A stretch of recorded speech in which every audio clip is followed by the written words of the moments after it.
ایک دور دراز گاؤں میں ایک چور رہتا تھا جس کا نام زین تھا۔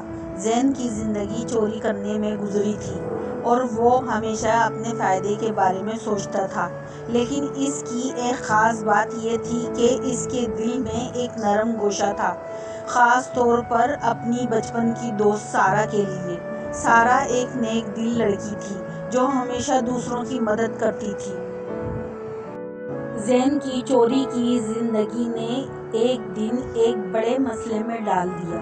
وہ ایک رات گھر میں چوری کرنے گیا جہاں اس نے ایک قیمتی ہیرا چوری کیا، لیکن جب وہ باہر نکلنے لگا تو اس نے سنا کہ گھر کے لوگ بیدار ہو گئے۔ خوف کے مارے وہ بھاگتے بھاگتے ایک گلی میں جا کر چھپ گیا۔ اس گلی میں زین کو سارہ ملی۔ سارہ نے زین کو دیکھا اور سمجھ گئی کہ وہ کچھ غلط کر رہا ہے۔ اس نے زین سے پوچھا کہ تم کیوں بھاگ رہے تھے؟ تم نے کچھ چوری کیا ہے؟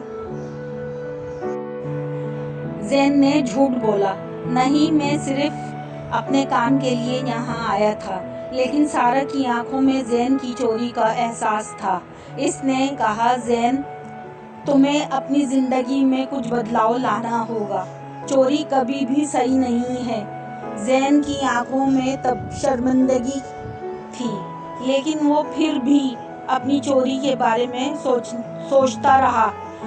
سارہ کی باتوں نے اس کے دل میں ایک چنگاری جگا دی۔ اس نے سوچا کہ اگر وہ سچائی کا راستہ اختیار کرے تو شاید وہ اپنی زندگی کو بہتر بنا سکتا ہے۔